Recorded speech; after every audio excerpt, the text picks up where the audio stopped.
Dear student, most welcome again surprise online learning classes. मैं अखंड प्रताप सिंह आपको पढ़ाने आया हूं class 7th our past lesson 1 video number 4। Video number 4 third video में हमने हिंदुस्तान शब्द की व्याख्या शुरू की थी कि हिंदुस्तान शब्द का प्रयोग उस जमाने में कितने क्षेत्रों के लिए होता था। तो आप इसमें देखेंगे Hindustan, for example, today we understand the India, the modern national state, when the terms was used to the 13th century by the Miraj, a Siraj Chronicle, who wrote the Persian. He meant the area of Punjab and Haryana, या you कहिए the land of between the Ganga and Yamuna, Ganga और यमुना के बीच का क्षेत्र जो हरियाणा और पंजाब जैसे क्षेत्रों में आता था, जो दिल्ली से टच था, जहाँ पे दिल्ली का साम्राज्य हुआ करता था, वो किसके होता था? वो हिंदुस्तान कहलाता था, क्योंकि वो अरबी था। उसने अरबिक में हिंदुस्तान लिखा, किसने? मिनहाज ए सिराज ने। ठीक है। He used to term of political sense of the land that we are the part of the domination of Delhi सुल्तान। दिल्ली सुल्तान की राज्य की जितनी सीमाएं हैं वो हिंदुस्तान है।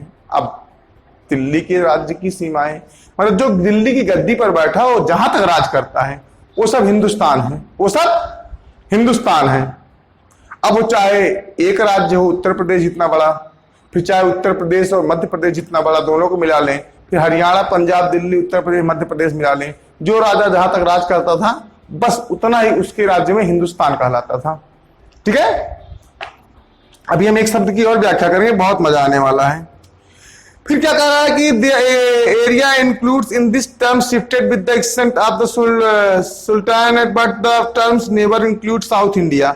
कभी भी हिंदुस्तान में उस समय साउथ इंडिया को बिल्कुल नहीं गिना जाता था। आज का साउथ इंडिया हिंदुस्तान कितना बड़ा है आप लोग जानते हो।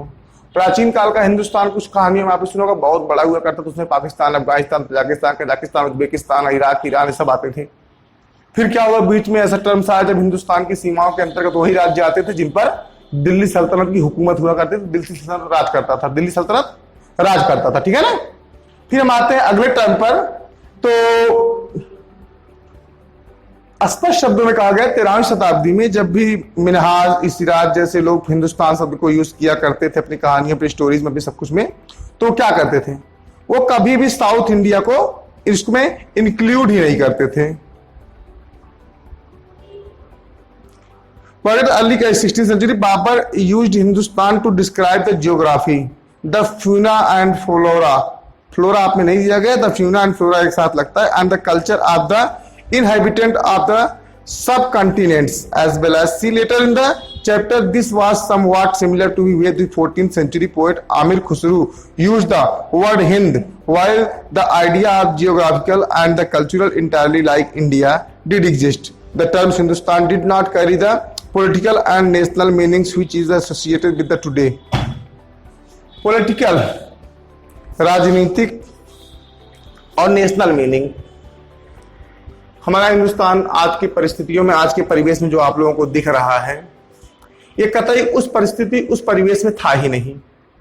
बहुत सीधी सी बात मैंने पिछले समय में बताया आपको कि बहुत सारे ऐसे लोग थे जिन्होंने साउथ इंडिया को हिंदुस्तान में गिना ही नहीं। उनके हिंदुस्तान का मतलब था जहां तक दिल्ली का राजा राज करे, सारा हिंदुओं पे जो जितना राज करते हैं वो इतना ही सारा राज्य इसकी सीमा में आते हैं। ठीक है ना।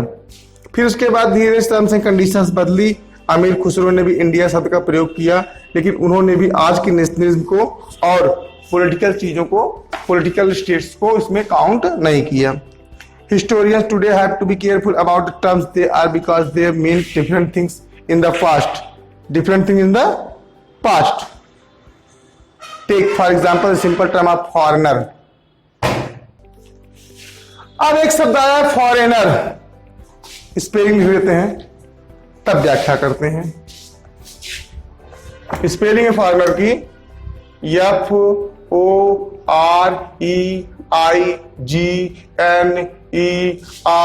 हमने आपसे तुरंत पूछा बेटा फॉरेनर मतलब क्या?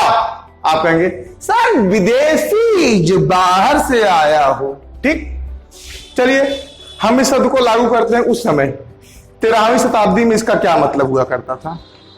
13वीं शताब्दी में इसका मतलब हुआ था जैसे हम एक गांव में रहते हैं, आप भी उसी गांव में रहते हैं, तो हम एक दूसरे को जानते हैं। लेकिन अगर हम किसी और गांव से आए हैं, आपके गांव में घुस गए, तो आप कहेंगे फॉरेनर। फॉरेनर मतलब आज आप विदेशी शब्द के लिए यूज करते हो, कल को अजनबी के लिए यूज हुआ करता था। इनको हम नहीं जानते, फॉरेनर हैं। एक निश्चित सीमा में रहने वाले दूसरी निश्चित सीमा से बाहर को फॉरेनर समझते थे। होना भी चाहिए, क्योंकि तब देशों की कोई ऐसी सीमाएं तो थी नहीं कि यही हिंदुस्तान है, यही भारत है, यही आर्यावर्त है, यही वो, ये फला है, ये धमाका है, अमेरिका है, ये वो। तब एक छोटे छोटे हुआ करते थे, सब अपनी अपनी छोटी सीमाओं में। जो सबसे प्रभावशाली सीमा हुआ करती थी, जिसके नाम पे आज उस देश का नाम पड़ गया है। जैसे हिंदुस्तान दिल्ली की प्रभावशाली सीमा में आता था, तो दिल्ली वाले जहां तक राज करते थे वो तो हिंदुस्तान था ही, बाद में फैला तो पूरा हिंदुस्तान हो गया। America, England, West Indies, south Africa, so on so on so on, आप ऐसे करते चले जाएंगे, ठीक है ना। फिर इसी टर्म्स की बात आती है तो फॉरेनर शब्द का प्रयोग होता था अपनी सीमा से बाहर का कोई व्यक्ति हो, अजनबी हो, अनजान हो, तो क्या हो गया आपका, फॉरेनर हो गया, विदेशी हो गया। विदेशी नहीं मतलब हमारे हिसाब से परदेशी भी विदेशी में आते हैं, ठीक है ना। फिर क्या कह रहा है, someone who was not the part of the society or culture, कोई आपकी सोसाइटी और कल्चर का भी पार्ट ना हो तो भी फॉरेनर हुआ करता था, ठीक है ना।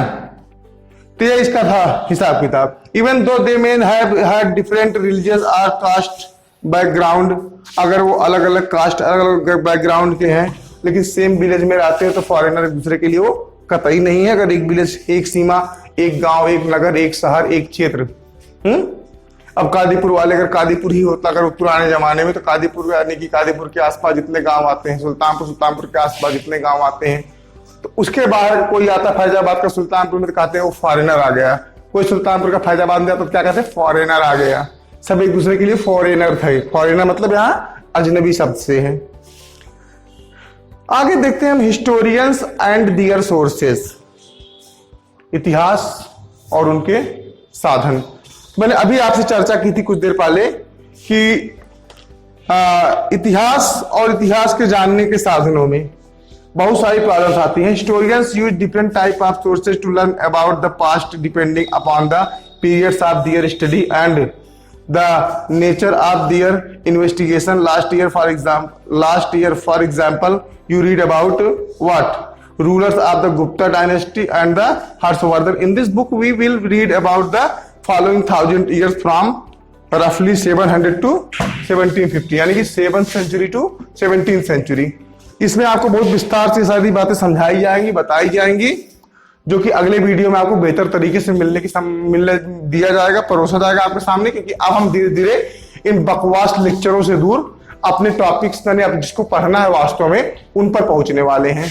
तो नए वीडियोस में आपको डिस्क्राइब किया जाएगा, क्या आपका डिस्क्राइब होगा historians and their sources, sources are the value in manuscript बारे में मैंने आपको बता दिया है, हैंड राइटिंग बारे में बता दिया, डिफरेंसेस क्यों आते हैं इसके बारे में हमने आपको बता दिया। हमने कहा ना कि अगर आप होमवर्क कर रहे हो कॉपी लेकर के, फिर आप कॉपी दूसरा कोई होमवर्क कर रहा है, उससे तीसरा कोई होमवर्क कर रहा है, अलग अलग कॉपियों तक जाते जाते क्या हो जाता है, Mohan is ideal, Mohan is ideal, Mohan is idol.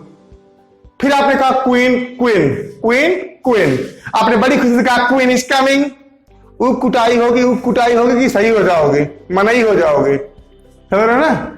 इन सब चीजों के बारे में, मैन्युस्क्रिप्ट्स के बारे में हम अगले वीडियो में देखेंगे। हिस्टोरियन दियर सोर्सेस के आर्चीव्स के, आर्चीव्स समझते हो ना, तो आर्चीव्स को हम बहुत विस्तार समझाने वाले हैं। और वो समझ गए तो आप इस पाठ को पहले पाठ में शामिल करने के उद्देश्य को भी समझ जाओगे।